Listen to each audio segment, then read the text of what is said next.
Today we have a special Crime Stoppers, as Crime Stoppers Coordinator Sergeant Jason Adams of Goldsboro PD is with us. Jason, how you doing? Good, sir. Yourself? I'm doing just fine. And I understand recently we have had some phony currency floating through the Wayne County area. Now, I want to talk about that today. Instead of focusing on a particular crime, let's talk about counterfeit money. Okay. Can we do that? We can. What's going on? So we've actually seen an increase recently in reporting of counterfeit money. So one of the things that we've actually been seeing is certain types of money that have been coming out, and we've actually seen several that are coming out with different wording on them, you know, that businesses are seeing and they're detecting and everything. There's also some of the reports that we've been receiving that, you know, they've tested them with either counterfeit pins that they actually have out there, detection pins, and then also some of the times it's they're just going to the bank and the bank's catching it and the business is not aware of it. Now, from what I've seen, and we've got a couple of pictures for you here, this money, this phony money, is pretty obvious it's not real. Correct. If you take the time to look at this money and you know, and actually just look, it just takes a couple seconds. I know, you know, you might, a cashier or an employee might have 2 or 3 people they're waiting on at a time, and so they want to kind of hurry it up and everything, and then maybe they don't have the counterfeit detection pins or anything like that, but they can just sit there and look at it and they'll catch it. Because like on the screen now you can kind of see some of the money. This has actually some Asian, possible Chinese or Korean characters on it, and trying to pass it as U.S. currency. And if you look at the 50 on the bottom there, the numbers 50 on the bottom left corner and the 50 on the right hand corner, that is not our, we don't use that font on our currency at all. Right. That looks like Asian money, as a matter of fact. But now also note that it has the Asian characters on the right side, but on the left side of the bill in the upper left hand corner is that dotted slotted line. Right. And the 100 has that as well in the upper right hand corner. Correct. The coloring on the 100 and the 50 is a more prominent red for the Asian characters. The one on the 100 is a little bit less distinct. But again, if you take that, that's on the left side of the 100. On the left side, yeah, just going over that seal. If you just take a little bit of time, you look at that, you know, because some people do mark on their money because they want to see if it comes back to them. You know, they might put a date, their name, initials. They might put a little symbol on it.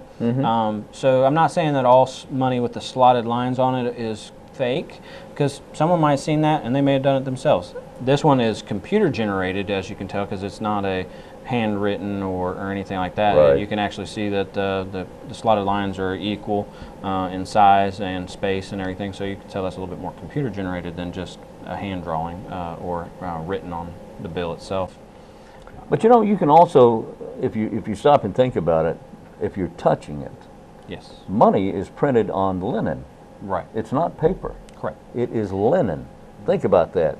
If you take a currency, whether it's a dollar bill or a $100 bill, out of your wallet in a pocketbook, look at it and feel it. Right. It feels like money. Correct. But if you take a sheet of paper, of any kind of paper, and touch it, it doesn't feel like money. Right. There have been attempts to try to actually counterfeit the same type of, like you said, the material that we print our currency on. And one of those ways of doing it was actually what they call bleaching. There was actually, you know, and it's been going on for several years. It's not something new, but they were taking $5 bills, they would bleach them, and then they would print hundreds on it. In other words, they take the $5 bill and take all the ink off. Correct. But you still have the same feel, paper, texture, right? And you would have a security strip in it, right? And everything, and then they print the $100 bill on that, and so it's a fake $100 bill, but a good $5 counterfeit, bill. yeah, good $5 bill. So you're taking good money and putting it to change the denomination. Still considered counterfeit money, but detection pins would not work on that. It would say that, hey, that's a legitimate U.S. currency. So it would not detect it because it's the proper material. Now, we're not giving anybody any ideas here. No, this is actually all online. Right. This is actually uscurrency.gov.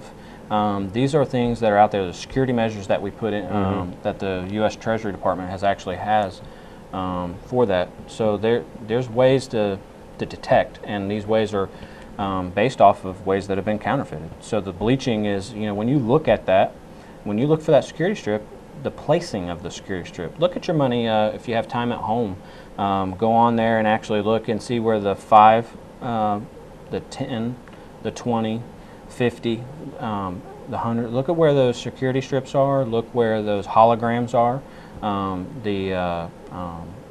There's certain faces that are in there when you hold it up to the light and stuff. So look at your money and educate yourself a little bit. And that's what the UScurrency.gov is for. It has resources to help not just an individual but businesses in detection.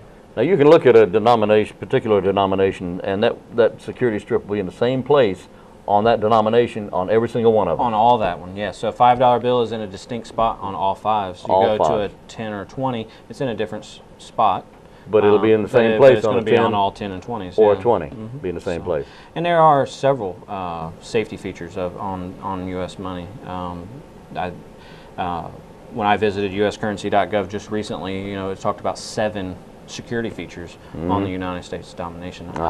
So there are not just one safety feature. There's several. Years ago, I recall receiving currency in change where one side would look fine and the other side would look a little different. Right.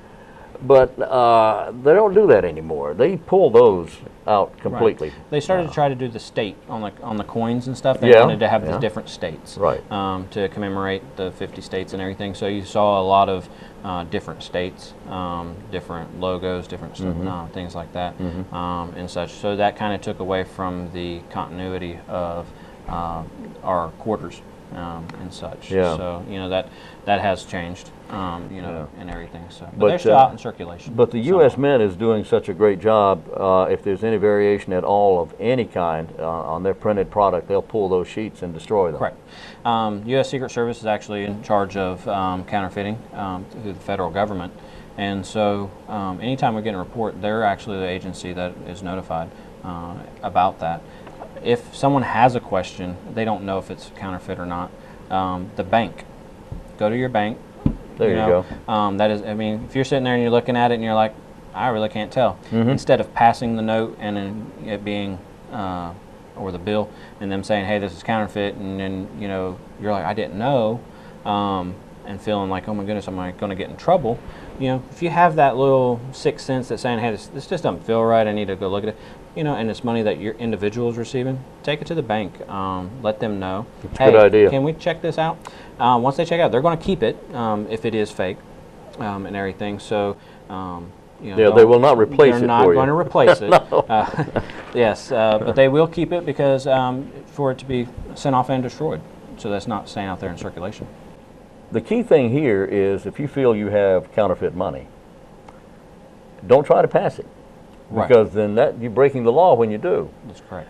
If you go to the bank or to a law enforcement agency to have them check it, then you're okay. Right. You're not breaking the law then, even though you have it in your possession. Possession of counterfeit money is illegal. It is. Unless you try to take it to verify. Right. If you receive it and you're at that point, you're like, I don't know if this is actually illegal or not. You're on that fence, and you want to go to the bank or to law enforcement. That is, you're in possession of U.S. currency that you have the potential to believe is counterfeit. Now if you go to say a business and you felt that, hey, this could be some funny money or fake money, and I need to get rid of but I it. still need to, I'm just going to go ahead and buy it because they'll know, and you pass it, and you have that kind of sixth sense that could have been fake, why are you passing it? So there's a lot of... You just broke the law. Yeah, you are breaking the law because possession is a crime, passing is a crime, and then you're actually possibly knowingly at that point when you're trying to receive goods or items for that counterfeit money, you can be charged with obtaining property by false pretense because the pretense is that you knew it was not legitimate money, and you're passing it falsely as being legitimate money. So you actually could stand to be charged with 3 counts. Could be, yes. Possession, passing, and obtaining property. Correct. And if you have more than 5 counterfeit bills, so it doesn't have to be 5 times you do it. Just if you have, say, 5 $100 bills that are in your wallet or in purse, and they're all counterfeit, that increases the level of the felony, and you could be separately charged on each count of possession. Whoa. Okay, so it gets really serious. This is even though the local law enforcement, the police department, the sheriff's department has jurisdiction here, this is a federal crime. It is. A federal crime. Yes, it falls under the jurisdiction of the United States Secret Service. And one might ask, well, what does the Secret Service have to do with this? That is, that when the Secret Service came into existence back with Mr. Lincoln, they were put into existence because of all the counterfeit money that was being passed in the Civil War. Correct. And that was their job. They were assigned to the president later, but counterfeit money is the reason they actually were created. So, and that's still their job. And that still is. They used to fall under the Department of Treasury, and at that point that was for the counterfeiting money. And then security of the president and dignitaries came later. Right. And then after September 11th, they actually were realigned from a law enforcement standpoint. They actually now fall under the Department of Homeland Security. Aha. So, because one of the things that has been linked to counterfeit money is terrorism. So, yes. And that's one of the things that, the reason for the realignment under Department of Homeland Security. All right, but again, let's recap now. Very serious. If you feel you have counterfeit money in your possession, you need to either take it to the bank or take it to law enforcement and let them take a look at it. They'll tell you very quickly whether it's real or not. Yeah. And there's one more picture I want to show, just to show the funny or characteristics that you can see. And this is one that we have seen several in Goldsboro-Wayne County area, and that is the one that has motion picture use only on it. Oh yeah, do we have that? Yeah. Okay, there you go. This one has a blue stripe on it that most are recognized with the $100 bill. Right next to Ben Franklin there. Correct. And but this one has 3 locations. There's actually right on the left of the head of Mr. Franklin there's in small font, it's not circled in red, but in small font it says for motion picture use only. Then to the right of his head in the larger print where that should say United States of America, it says for motion picture use only. Okay. On the back you see a different building that is not on the $100 bill, the correct 100. But you also see at the top, instead of United States of America and God We Trust, you see motion picture use only. All right. So we have seen an actual increase in use of these bills in the Wayne County area, actually. These have actually been passed in Wayne County for motion picture use only? So the 3 bills, the first 100 with the Asian, the 50 with the Asian characters, and that bill there with the motion picture use only, those 3 bills have all been passed in Wayne County. My goodness. So we have made several arrests recently, and that have been made public through our Facebook page on counterfeiting, and also one of our crimes of the week featured was a counterfeiting, and we were able to actually identify that subject and learn a little bit more of where that currency came from. Okay, so it's uscurrency.gov. .gov. uscurrency.gov. Also, the usmint.gov also has information, but for counterfeit money, for any money, and for that matter, U.S. currency, no periods in there. uscurrency.gov is the place to go. Correct. And that has not just a way to report counterfeiting. It does have the resource link go on there. There's several guides. It's not just for individuals, it's for businesses. It has PowerPoints, it has presentations that you can do for your business. Great. So it has actually some live animation on there to kind of show you some things as well with the money. So it's a training resource. That's a very good idea there. So if you have a business and you have employees and you want to train them and show them what to look for, this is the place to go. It is. uscurrency.gov. And our guest is Sergeant Jason Adams, the Crimestoppers Coordinator. And Jason, thank you so much. Thank you.